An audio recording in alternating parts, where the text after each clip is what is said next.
Nah, pertanyaannya sekarang adalah, apakah pandemi COVID-19 itu direncanakan?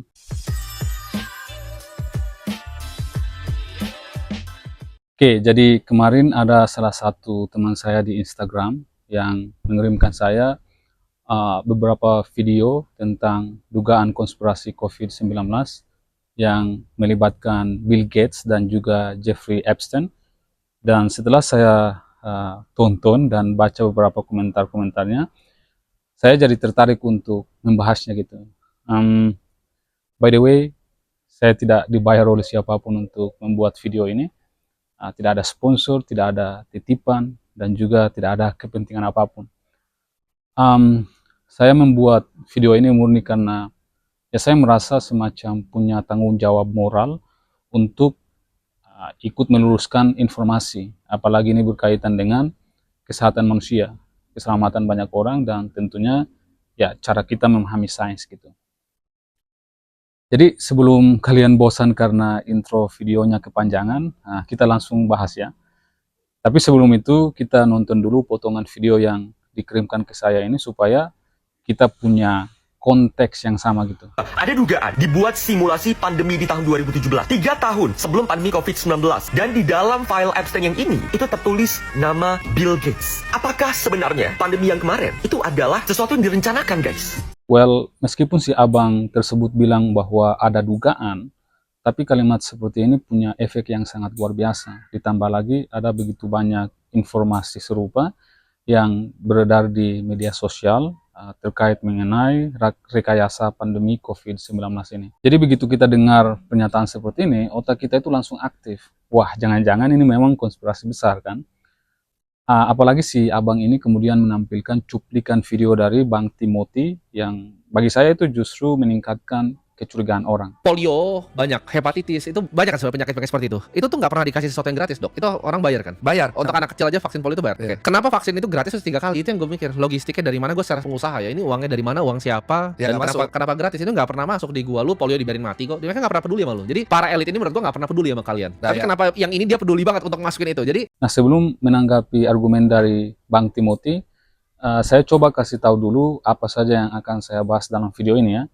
Jadi yang akan saya bahas dalam video ini adalah apakah pandemi COVID-19 itu benar-benar direkayasa, apa sebenarnya simulasi pandemi yang sering disebut-sebut itu, kemudian apa isi file Epstein soal Bill Gates, dan saya juga akan bahas beberapa influencer yang kembali dibangga-banggakan karena pernyataan mereka di masa lalu seolah-olah terbukti hari ini gitu. Dan tentunya saya juga akan bahas kenapa cara berpikir seperti ini bisa sangat berbahaya untuk masa depan kesehatan kita semua. Tapi yang jelas saya tidak akan bahas kasus Epstein, si penjahat kelamin yang sangat di luar nurul ya. Kita mulai dari simulasi pandemi dulu. Banyak orang bilang ada simulasi pandemi tahun 2017 atau 2019. Lalu setelah itu tiba-tiba muncul COVID-19 sehingga orang-orang mulai curiga seperti abang yang punya video tadi bahwa ya jangan-jangan ini memang sudah direncanakan.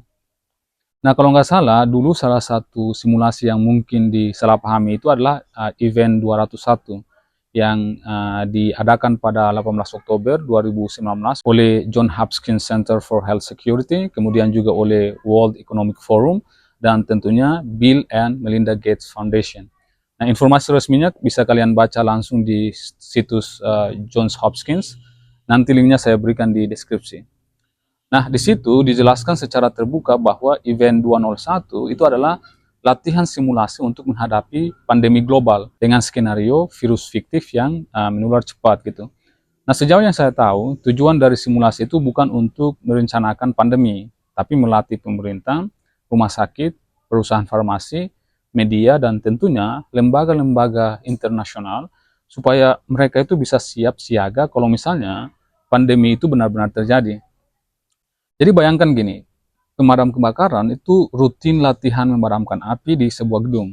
Mereka itu latihan menggunakan api buatan, simulasi korban, simulasi evakuasi, dan lain sebagainya. Lalu beberapa bulan kemudian, benar-benar terjadi yang namanya kebakaran besar di sebuah gedung. Apakah kita bisa bilang, tuh kan, berarti pihak pemadam kebakaran yang menyebabkan terjadinya kebakaran? Ya, tentu tidak dong. Mereka itu latihan justru karena resiko kebakaran itu memang nyata. Semakin sering kita latihan, semakin siap kalau misalnya bencana itu benar-benar terjadi. Dunia kesehatan juga seperti itu. Sejak SARS 2003, MERS, flu burung, flu babi, dan Ebola, para epidemiolog sudah memprediksi bahwa pandemi besar berikutnya itu hanya tinggal menunggu waktu. Jadi simulasi pandemi itu bukan sesuatu yang aneh, melainkan ya prosedur standar dalam dunia kesehatan. Bahkan sebelum event 201, simulasi pandemi itu sudah dilakukan berkali-kali oleh berbagai negara. Amerika Serikat, Inggris, dan tentunya organisasi kesehatan dunia itu rutin mengadakan semacam ya tabletop exercise untuk wabah flu burung, virus corona, dan ya patogen lain gitu. Jadi kalau ada yang bilang, kok bisa sangat pas gitu ya, ada simulasi corona lalu muncul corona. Jawabannya simpel, karena memang virus corona sejak lama itu sudah masuk dalam daftar kandidat terkuat penyebab pandemi. Nah, ini bukan ramalan gaib, tapi analisis risiko berbasis data biologi dan epidemiologi. Lalu, apa hubungannya dengan Bill Gates? Well, di media sosial banyak sekali orang-orang yang menuduh Bill Gates seolah-olah dialah dalang di balik pandemi COVID-19. Nah, salah satu alasannya mungkin karena dulu di tahun ya 2015, Bill Gates itu pernah diundang di TED Talks dan membahas tentang isu pandemi, di mana dia bilang, ya ancaman terbesar dunia itu bukan perang nuklir, tapi wabah penyakit menular. Nah, video ini bisa kalian tonton langsung di TED, linknya saya berikan di deskripsi. Nah, dalam video itu, Bill Gates menjelaskan mengenai alasan kenapa dunia itu belum siap menghadapi yang namanya pandemi, mulai dari lemahnya sistem kesehatan, minimnya riset vaksin, hingga buruknya koordinasi global. Nah, di sini saya tidak sedang membela Bill Gates ya, saya hanya ingin menilai secara objektif gitu. Jadi kalau kita lihat sebenarnya buat para ilmuwan dan dokter, pernyataan dari Bill Gates ini adalah pernyataan yang sangat normal, bahkan bisa dikatakan terlambat gitu. Tapi bagi sebagian orang, ini dianggap sebagai semacam pengakuan terselubung dari Bill Gates. Dan ya saya tidak menyalahkan teman-teman untuk curiga soal itu ya. Tapi gini, saya ingin mengajak teman-teman untuk berpikir secara objektif. Kalau misalnya teman-teman mencurigai Bill Gates hanya karena dia pernah membahas isu mengenai virus ini di masa lalu, sebelum virus itu benar-benar terjadi, ya itu sesuatu yang tidak fair menurutku. Karena sebenarnya sejak lama para ilmuwan itu sudah memperingatkan hal yang sama. Dan kalian bisa temukan itu di banyak jurnal-jurnal medis yang penuh dengan artikel tentang resiko dari pandemi ini. Logikanya gini, kalau seorang ahli gempa bilang Indonesia rawan gempa besar, lalu gempa itu benar-benar terjadi, apakah ahli itu penyebabnya? Ya tentu tidak dong. Ahli itu hanya membaca pola alam. Nah, begitu juga dengan pandemi. Dan Bill Gates di sini itu hanya menyuarakan kekhawatiran yang sudah lama ada di dunia medis. Lalu, bagaimana dengan file Epstein, si penjahat kelamin itu? Well, ketika dokumen Jeffrey Epstein dibuka, muncul banyak nama besar termasuk Bill Gates, Stephen Hawking, dan tentu di Indonesia misalnya ada Bu Sri Mulyani, serta beberapa figur terkenal lainnya gitu. Banyak orang langsung menarik kesimpulan, nah ini nih bukti kalau misalnya mereka itu sebenarnya bagian dari elit global yang berusaha untuk mengendalikan dunia.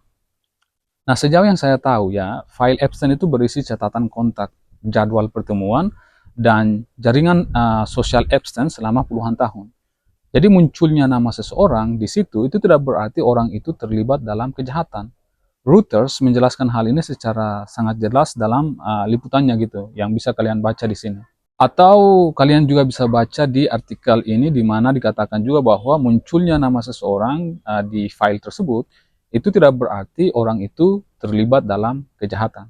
Sementara Bill Gates sendiri itu pernah mengakui ya bahwa dia memang bertemu Epstein beberapa kali, terutama dalam konteks filantropi. Filantropi itu artinya kegiatan sosial gitu. Dan dia itu bahkan mengatakan bahwa dia menyesal bertemu dengan orang seperti Epstein.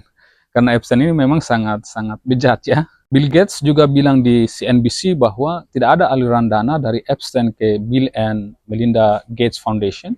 Sehingga ya bagi saya tidak ada dasar rasional untuk mengaitkan hubungan mereka dengan dugaan perencanaan pandemi COVID-19 atau narasi konspirasi bahwa pandemi tersebut merupakan hasil rekayasa bersama gitu. Lalu bagaimana dengan penjelasan ataupun kecurigaan dari Bang Timothy Ronald yang terdengar sangat masuk akal dan ya seolah-olah memperkuat kecurigaan orang terhadap COVID-19.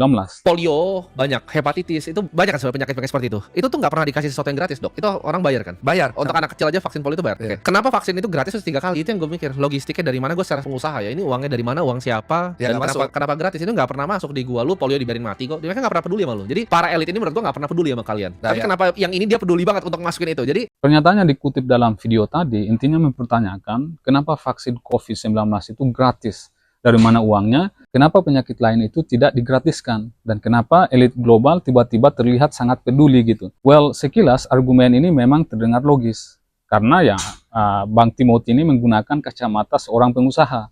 Semua ada biaya, semua ada logistik, semua ada uang, ditambah lagi dengan fakta bahwa dalam dunia bisnis itu tidak ada yang benar-benar gratis.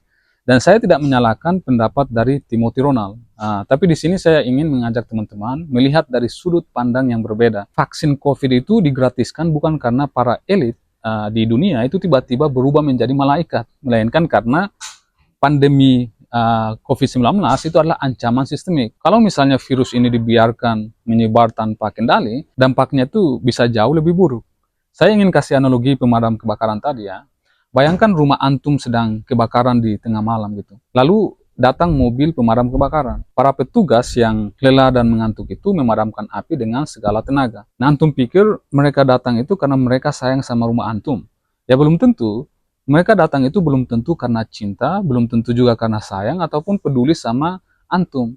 Tapi yang pasti adalah bahwa pemadam kebakaran itu datang karena ya tanggung jawab dan kesadaran bahwa kalau misalnya api itu dibiarkan, bukan hanya satu rumah yang habis, tapi satu kompleks itu bisa ikut terbakar. Dan itu menyebabkan kerugian yang jauh lebih besar.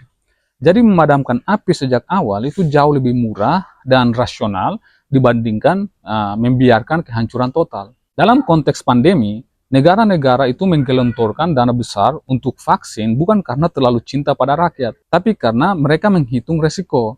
Kalau rumah sakit kolaps, biaya kesehatan membengkak, kalau misalnya lockdown berkepanjangan, ekonomi kita itu jadi lumpuh. Kalau industri berhenti, pajak negara anjlok, kalau pengangguran meningkat, beban bantuan sosial itu melonjak, dan pada akhirnya stabilitas sosial itu terancam. Kalau pandemi dibiarkan, kerugian ekonomi itu bisa berlipat-lipat dibandingkan dengan biaya vaksinasi massal. Makanya vaksin gratis itu bagi saya justru merupakan strategi ekonomi dan kebijakan publik yang paling rasional, bukan bukti adanya konspirasi. Kemudian soal kecurigaan Bang Timothy mengenai kenapa vaksin lain tidak selalu gratis. Jawabannya ada pada kebijakan kesehatan publik masing-masing negara. Di Indonesia sendiri, setahu saya, vaksin polio, campak, DPT, hepatitis B, dan beberapa vaksin lain itu masuk dalam program imunisasi nasional dan diberikan gratis di puskesmas. Dan sepengetahuan saya, imunisasi dasar di Indonesia itu memang disediakan tanpa biaya bagi masyarakat. Jadi klaim bahwa vaksin itu selalu berbayar itu tidak sepenuhnya benar. Jadi di sini Bang Timothy Ronald itu melakukan generalisasi berlebihan seolah-olah semua vaksin itu mahal dan tidak pernah digratiskan. Padahal kenyataannya tidak demikian.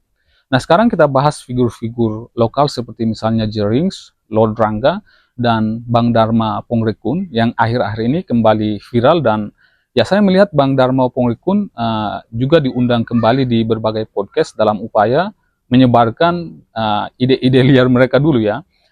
Dan saya melihat banyak sekali publik yang kagum sama mereka karena pernyataan mereka di masa lalu itu dianggap seolah-olah terbukti hari ini. Misalnya Bang Jerings sejak awal itu menyebut COVID itu sebagai konspirasi elit global kan. Dan kalau nggak salah dia juga awalnya itu menolak vaksin. Meskipun akhirnya dia ikut vaksin juga kan. Nah kemudian ada Lord Rangga yang membawa narasi yang jauh lebih ekstrim dengan konsep Sunda Empire.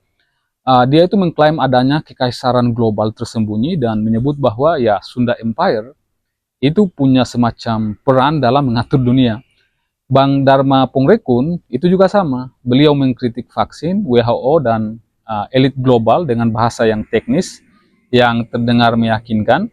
Namun kebanyakan dari klaim-klaimnya itu tidak punya landasan ilmiah atau data penelitian sama sekali. Makanya kalau kalian nonton Mensrea Bang Panji, di situ Bang Panji menjadikan Bang Dharma Pongrekun ini sebagai objek komedi gitu ya. Karena memang klaim-klaimnya itu sangat lucu. Dan kalau kita baca komentar-komentar pada video-video yang mengundang mereka, itu selalu ada kalimat seperti itu. Tuh kan, sekarang terbukti omongan mereka.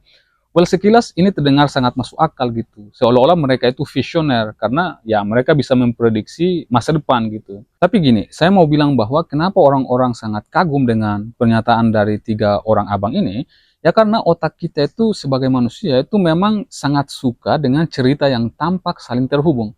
Tapi kita harus ekstra hati-hati dalam menilai situasi seperti ini.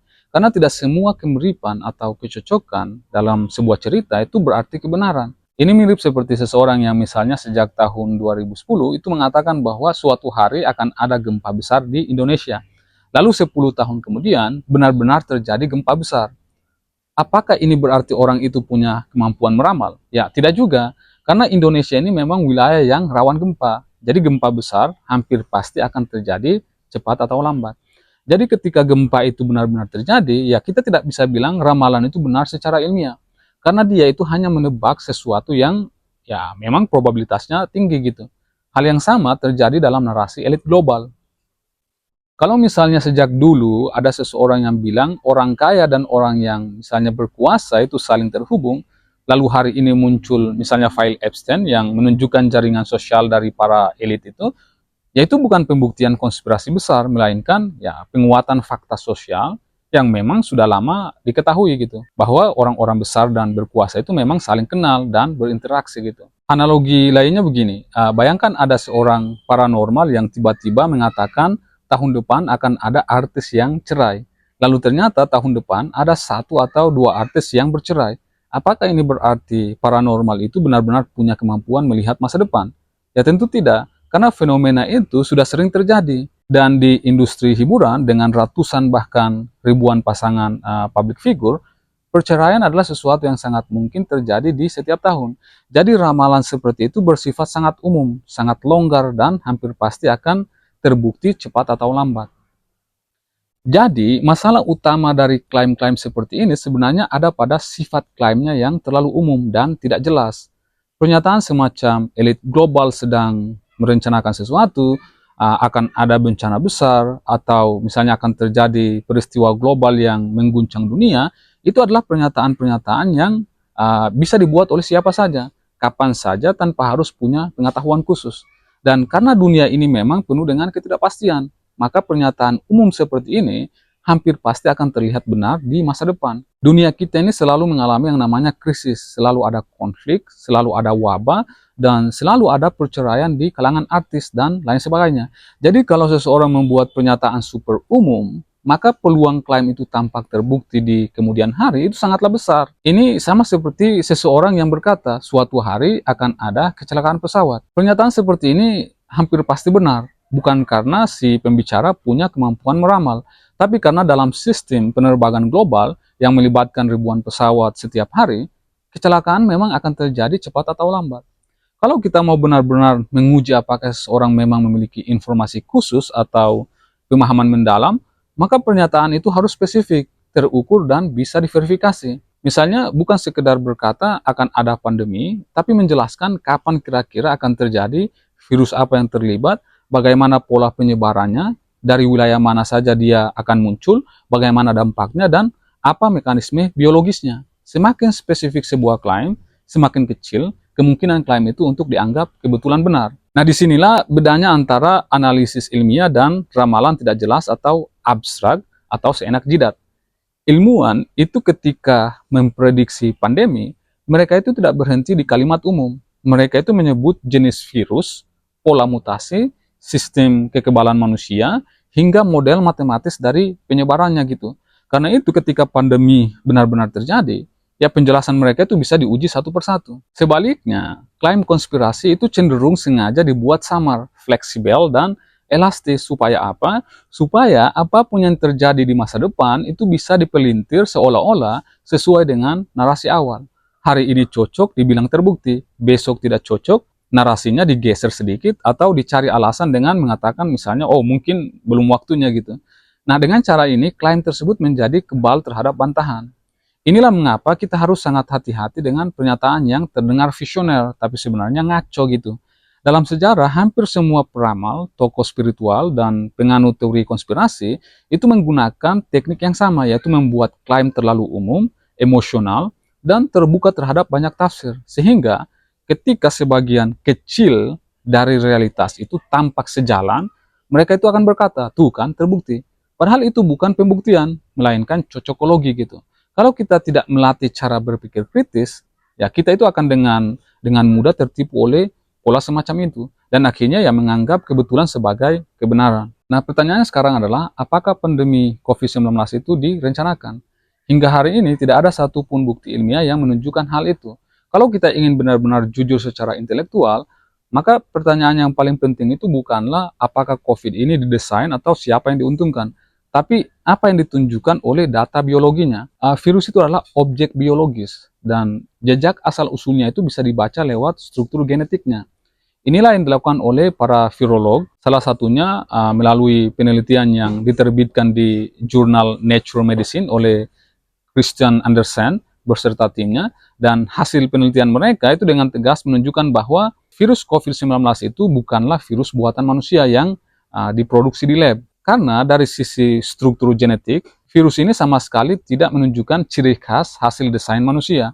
Kalau benar dibuat di lab, seharusnya mutasinya itu sangat rapi, terencana, dan tentunya memakai desain yang paling efisien. Tapi yang ditemukan justru sebaliknya. Di bagian RBD, yaitu bagian virus yang menempel ke sel manusia, strukturnya itu tidak optimal, melainkan tampak sebagai hasil dari seleksi alam. Selain itu, ditegaskan juga dalam paper ini bahwa secara genetik, COVID-19 itu juga tidak memakai kerangka virus manapun yang pernah ada sebelumnya. Padahal kita tahu bahwa hampir semua rekayasa virus itu selalu memakai template virus yang sudah ada sebelumnya. Jadi dari sisi struktur, pola mutasi, dan kombinasi genetiknya, semua bukti ini jauh lebih masuk akal kalau virus ini lahir lewat proses alam, bukan hasil dari rekayasa gitu. Dan kesimpulan ini datang dari konsensus banyak ahli virologi dunia, bukan dari opini satu orang gitu. Masalahnya adalah ketika orang-orang sudah terlanjur percaya bahwa pandemi ini merupakan rekayasa elit, maka semua bukti ilmiah akan ditolak mentah-mentah. Setiap jurnal itu dianggap pesana, setiap ilmuwan dianggap agen global. Padahal kalau benar semua ilmuwan ini dibayar elit global, seharusnya mereka itu adalah kelompok manusia yang terkaya di bumi ini. Tapi faktanya, ilmuwan adalah kumpulan manusia yang bekerja dalam tekanan, gaji terbatas, jam kerja panjang, belum lagi menghadapi publik yang terlalu gampang percaya pada teori konspirasi. Well, saya mau bilang bahwa narasi konspirasi itu memang memberi rasa nyaman. Dunia yang kacau ini terasa lebih mudah dipahami jika kita percaya bahwa ada dalang tunggal di balik semuanya. Tapi kenyamanan ini datang dengan harga yang sangat mahal. Misalnya, ya rusaknya kepercayaan pada sains, meningkatnya misalnya kematian yang seharusnya bisa dicegah, dan tentunya rapuhnya kesiapan kita menghadapi krisis kesehatan di masa depan. Bagi saya, bahaya terbesar dari semua ini bukan sekedar salah paham, tapi dampak jangka panjangnya gitu. Penelitian menunjukkan bahwa paparan teori konspirasi COVID-19 itu berkorelasi kuat dengan penolakan vaksin. Jadi ketika masyarakat menolak vaksin, risiko adanya wabah baru itu semakin besar. Penyakit yang sebelumnya hampir punah itu bisa kembali begitu saja. Polio, campak, dan misalnya difteri itu bisa berpotensi muncul kembali. Dan ini bukan skenario fiksi, tapi sudah mulai terlihat di beberapa negara. Nah, yang buat saya khawatir adalah pergeseran kepercayaan publik. Dulu, meskipun orang kadang ragu, ketika sakit mereka masih cenderung mencari dokter, datang ke puskesmas, ke rumah sakit, dan ya mereka masih cenderung percaya pada tenaga kesehatan. Tapi ya saya khawatir setelah munculnya file Epstein dan tentu saja maraknya narasi bahwa COVID-19 adalah rekayasa elit global, perlahan-lahan kepercayaan itu bergeser gitu. Ke depan bisa saja orang tidak lagi percaya pada dokter, tidak lagi percaya pada epidemiolog, tapi mereka justru lebih percaya pada influencer, motivator, selebritis atau youtuber gitu. Dan kalau misalnya teman-teman nonton video ini sampai akhir, saya ingin sampaikan bahwa tugas kita bersama bukan sekedar membantah hoaks, tapi membangun literasi sains, melatih cara berpikir kritis, dan membiasakan diri mencari tahu sumber-sumber yang kredibel sebelum percaya pada narasi orang-orang yang ngomong seenak jidatnya. Oke, saya kira cukup sekian. Saya Muin Banyal. Salam apapun itu untuk ilmu pengetahuan, dan jangan mati sebelum meninggalkan karya.